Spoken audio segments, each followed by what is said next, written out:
નમસ્કાર દોસ્તો, સુપરફાસ્ટ તાજા સમાચારમાં તમારું સ્વાગત છે। દેશ, દુનિયા અને ગુજરાતના તાજા, મોટા અને સૌથી મહત્વપૂર્ણ સમાચાર જાણીએ તે પહેલા તમે ચેનલમાં નવા હોય તો ચેનલને જરૂરથી સબસ્ક્રાઇબ કરીને વિડીયોને લાઇક કરી દેજો। સૌથી પહેલા દોસ્તો આપણે વાત કરીએ તો આધાર કાર્ડને લઈને સરકારનો મોટો નિર્ણય। આધાર કાર્ડને લઈને સરકારે એક મોટો મહત્વપૂર્ણ નિર્ણય લીધો છે। જેમને છેલ્લા 10 વર્ષમાં આધાર કાર્ડ અપડેટ નથી કર્યા તેમણે યુઆઈડીએ આધાર અપડેટ કરવાની સલાહ આપી છે। આ સિવાય આધાર કાર્ડમાં ફેરફાર કરવા માટેની ફ્રીની સુવિધાની તારીખ આજે 14 ડિસેમ્બર 2023 છે તેને લંબાવીને હવેથી 14 માર્ચ 2024 કરી દીધી છે। જેથી યુઆઈડીએ કહ્યું કે વસ્તી વિષયક માહિતીની સતત ચોકસાઈ માટે કૃપા કરીને તમારું આધાર અપડેટ કરો। બીજા સૌથી મોટા સમાચાર સામે આવ્યા છે। સોનું 3000 રૂપિયા સસ્તું થયું। જ્યાં દર્શક મિત્રો, સોના અને ચાંદીના ભાવમાં ગઈકાલે ઘટાડો નોંધાયો હતો તો ગઈકાલે બુલિયન માર્કેટમાં સોનું 254 રૂપિયા સસ્તું થયું છે અને 61,030 રૂપિયા પ્રતિ 10 ગ્રામ ઉપર પહોંચી ગયું છે। તો આ મહિનાની શરૂઆતમાં 24 કેરેટ સોનું પ્રતિ તોલાએ 63,800 રૂપિયા પહોંચ્યું હતું, જે હવેથી ઘટીને 61,000 રૂપિયા થઈ ગયું છે। એટલે કે 13 દિવસમાં લગભગ રૂપિયા 3,000 રૂપિયા જેટલો ઘટાડો નોંધાયો છે। તે જ સમયે ચાંદી પણ 757 રૂપિયા સસ્તી થઈને 70,818 રૂપિયા પ્રતિ કિલોએ થઈ ગઈ છે। આગળ વધુ એક સૌથી મોટા સમાચાર મળી રહ્યા છે। યુદ્ધમાં 3,15,000 સૈનિકોના મોત। જ્યાં દર્શક મિત્રો, રશિયા અને યુક્રેનના યુદ્ધ વચ્ચે હજુ પણ ચાલુ છે, પરંતુ આ અંગે અમેરિકન ઇન્ટેલિજન્સે દાવો પણ કર્યો છે। તો યુદ્ધમાં અત્યાર સુધીમાં 3,15,000 રશિયન સૈનિકો માર્યા ગયા છે। તો સૈનિકોની અછતનો સામનો કરી રહેલા રશિયાએ હવે કેદીઓની ભરતી કરીને તેમને યુદ્ધના મેદાનમાં મોકલવાનું શરૂ કરી દીધું છે। તો આ યુદ્ધ પુતિનના રશિયન સૈન્યને 15 વર્ષ સુધી આધુનિક બનાવવાના પ્રયાસોને પાછળ છોડ્યા છે। તો અમેરિકન ઇન્ટેલિજન્સે આ રિપોર્ટને સંસદમાં પણ રજૂ કર્યો છે। તો દોસ્તો, બીજા સૌથી મોટા સમાચાર મળ્યા છે। કોન્સ્ટેબલની જગ્યાઓ માટે પડી મોટી ભરતી। તો યુપીપીઆરપીબી માટે સ્પોર્ટ ક્વોટા અંતર્ગત કોન્સ્ટેબલની જગ્યાઓ માટે ભરતી બહાર પડી છે। તો ભરતી દ્વારા સિવિલ પોલીસ અને પીએસસી માટે 546 જગ્યાઓ ભરાશે। તો અરજી કરવાનો સમય 14 ડિસેમ્બરથી 1 જાન્યુઆરી સુધીનો છે। તો volleyball, kabaddi, football, tennis, table tennis અને બેડમિન્ટનમાં પ્રભાવિતશાળી અને કુશળ ઉમેદવારો ઓફિશિયલી રીતે વેબસાઇટ ઉપર જઈને ઓનલાઈન અરજી કરી શકે છે। તો ઉમેદવારોની ઉંમર 18 થી 22 વર્ષની વચ્ચે હોવી જોઈએ। ત્યારબાદના દોસ્તો બીજા આગળના સમાચાર જોઈએ તો મધ્યપ્રદેશના નવા સીએમએ શપથ ગ્રહણ કર્યા। મધ્યપ્રદેશના નવા મુખ્યમંત્રી મોહન યાદવે પદ અને ગોપનીયતાના શપથ લીધા છે। તો આ સમારોહમાં ભોપાલના મોતીલાલ નહેરુ સ્ટેડિયમમાં યોજાયો હતો। તો મધ્યપ્રદેશના રાજ્યપાલ મંગુભાઈ પટેલ મોહન યાદવને મુખ્યમંત્રી પદના શપથ લેવડાવ્યા હતા।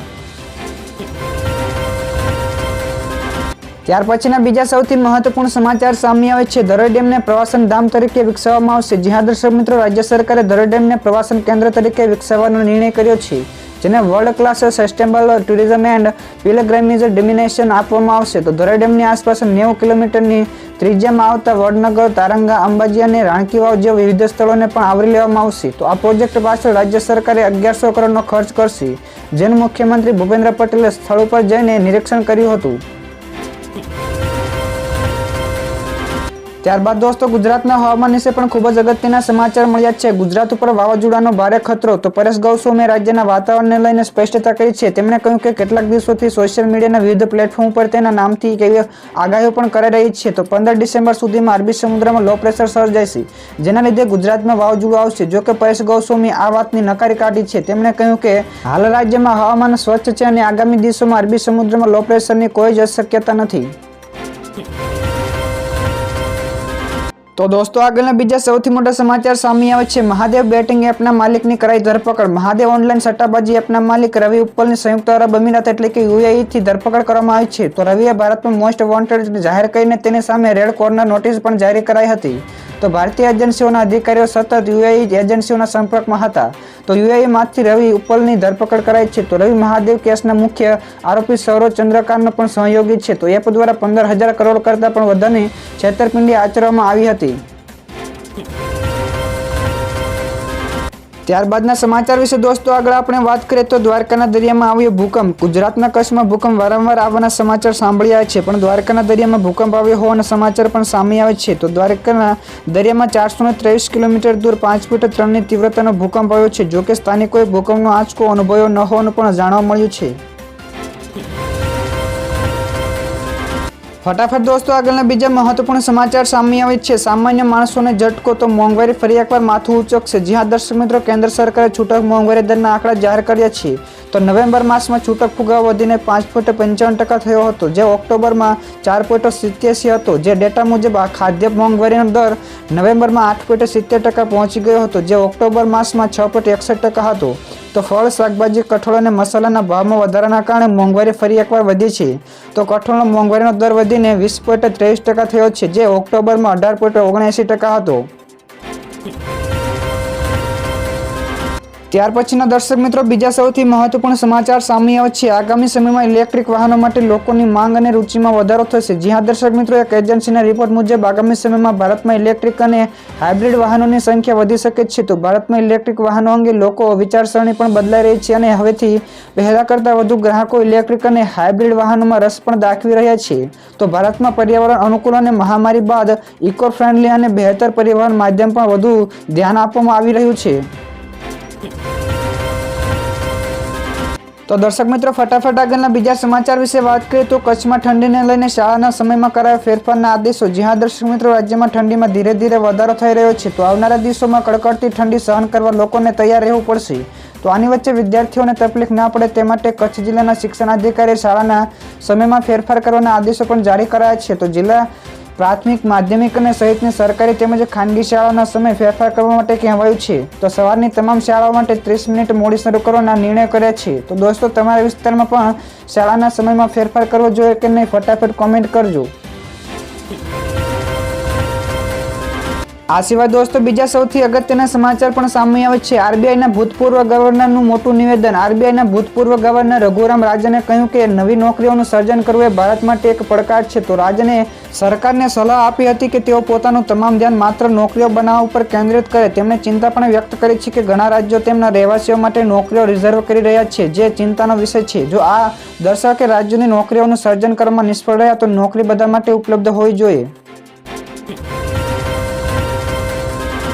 ત્યાર પછી દર્શક મિત્રો આગળના બીજા સૌથી મોટા સમાચાર સામે આવે છે. કેન્દ્રએ 338.24 કરોડ રૂપિયાની સહાય મંજૂર કરી. જ્યાં દર્શક મિત્રો, ગુજરાતમાં આવેલા બિપરજોય વાવાઝોડાના કારણે થયેલા નુકસાન બદલ કેન્દ્ર સરકારે રૂપિયા 338.34 કરોડ રૂપિયાની સહાય પેટે મંજૂર કર્યા છે. જો વાવાઝોડાને કારણે વિવિધ જિલ્લાઓમાં અંદાજે 1752 કરોડ રૂપિયાનું નુકસાન થયું છે, જેની સામે સરકારે કેન્દ્ર સરકાર પાસે રૂપિયા 742 કરોડ રૂપિયાની માંગણી કરાઈ હતી. તો આ સિવાય કેન્દ્રએ અગાઉ જાહેર કરાયેલા SDRF માટેના 584 કરોડ રૂપિયાનો પ્રથમ હપ્તો પણ કેન્દ્ર સરકારે રિલીઝ કર્યો છે.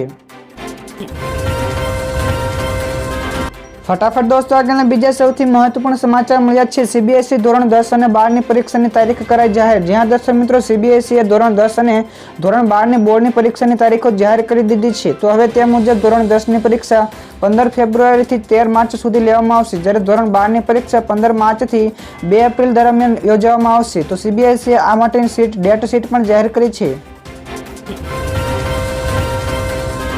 ત્યાર પછીના બીજા સૌથી અગત્યના સમાચાર સામે આવે છે. આઈફોનને લઈને ચીનને મોટો ઝટકો. તો આઈફોનને લઈને ચીનને મોટો ઝટકો મળ્યો છે. તો એપલે મહત્વપૂર્ણ નિર્ણય લીધો છે. તો હવેથી સપ્લાયર્સને આઈફોન 16 સ્માર્ટફોન બેટરીમાં મેડ ઇન ઇન્ડિયાનો ઉપયોગ કરવાનો નિર્ણય લીધો છે. તો આ નિર્ણયથી ચીનને મોટો ઝટકો લાગશે. તો એપલના જાપાનીઝ સપ્લાયર TDK હરિયાણાના માનસરમાં 180 કરોડમાં આઈફોનની બેટરી મેન્યુફેક્ચરિંગ યુનિટની સ્થાપના કરવામાં આવશે. તો ફટાફટ દોસ્તો આગળના બીજા સમાચાર જોઈએ તો ભજનલાલ શર્મા 15 ડિસેમ્બરે શપથ લેશે. તે જ દિવસે તેમનો જન્મદિવસ પણ છે. તો ભજનલાલ શર્મા રાજભવન પહોંચ્યા હતા અને રાજ્યપાલ કલરાજ મિશ્રા સામે સરકાર રચવાનો દાવો પણ કર્યો હતો. તો તેમની સાથે રક્ષામંત્રી રાજનાથસિંહ અને પૂર્વ મુખ્યમંત્રી વસુંધરા રાજે સિંધિયા પણ હાજર રહ્યા હતા. તો જણાવી દે કે ભજનલાલ શર્મા 15 ડિસેમ્બર એટલે કે કાલે શપથ લેશે. તો આજે દિવસે તેમનો જન્મદિવસ પણ છે. તો ભજનલાલની સાથે બંને ડેપ્યુટી મુખ્યમંત્રી અને ઘણા કેબિનેટ મંત્રીઓ પણ શપથ લઈ શકે છે. તો દોસ્તો આગળના બીજા સૌથી મોટા સમાચાર મળ્યા છે. મુખ્યમંત્રીની મોટી જાહેરાત. મહિલાઓને દર મહિને મળશે 500 રૂપિયા. તો મણિપુરના સીએમ એન બિરેન સિંહે મોટી જાહેરાત કરી છે. તે મુજબ 40 વર્ષ કે અને તેથી વધુની ઉંમરની મહિલાઓને 500 રૂપિયા આપવામાં આવશે. તો રાજ્ય સરકારે ઘણી યોજનાઓ પણ શરૂ કરી છે, પરંતુ મહિલા વર્ગના એક વર્ગની મુખ્યત્વે 40 વર્ષથી 60 વર્ષ સુધીની મહિલાઓ માટે ખાસ કોઈ યોજના નથી. તો એક મહિલાને દર વર્ષે ઓછામાં ઓછા 6000 રૂપિયા મળવા જોઈએ, જેથી તે પરિવારનું પાલન કરવામાં મદદ કરી શકે. તેથી દર મહિને મહિલાઓને 500 રૂપિયા આપવાની સીએમની જાહેરાત કરાઈ છે. ત્યાર પછીના દર્શક મિત્રો આગળના સમાચાર વિશે આપણે ફટાફટ વાત કરીએ તો નાસાએ દુનિયા સમક્ષ રજૂ કરશે દુનિયાનું સૌથી ઝડપી વિમાન. જી હા દર્શક મિત્રો, નાસા તેના સૌથી અદ્યતન સુપરસોનિક એટલે કે સૌથી ઝડપી વિમાન દુનિયા સમક્ષ રજૂ કરવા જઈ રહ્યું છે. તો આ સુપરસોનિક એરક્રાફ્ટ 12 જાન્યુઆરી 2024ના રોજ લોકો સમક્ષ રજૂ કરવામાં આવશે. તેનું નામ X-59 છે. તો નાસા દ્વારા તેને ક્વાઇટ મિશન હેઠળ બનાવવામાં આવ્યું છે. તો આ એક એવું વિમાન છે જેના દ્વારા તમે 1 કલાકથી ઓછા સમયમાં દિલ્હીથી મુંબઈ વચ્ચેનું અંતર કાપી શકો છો. બીજા સૌથી મહત્વપૂર્ણ સમાચાર, ડીજીસીએ નવી ગાઈડલાઈન જાહેર કરી. મુસાફરોના ફાયદા માટે ડીજીસીએ હવાઈ કરતા મુસાફરો માટે ગઈકાલે નવી ગાઈડલાઈન જાહેર કરી છે. તો નવી ગાઈડલાઈન અંતર્ગત ફ્લાઇટમાં વિલંબ થશે કે રદ થશે ત્યારબાદ એરલાઇન્સે મુસાફરોને બીજી ફ્લાઇટની વ્યવસ્થા કરી આપવામાં આવશે. તે સિવાય મુસાફરોને સંપૂર્ણ રિફંડ પણ સહિત વધારાનું વળતર પણ આપવામાં આવશે. તો તે સિવાય મુસાફરોને એરપોર્ટમાં ચેક ઇન કર્યું હશે તો તેને જમવા માટેની સુવિધા પણ આપવામાં આવશે.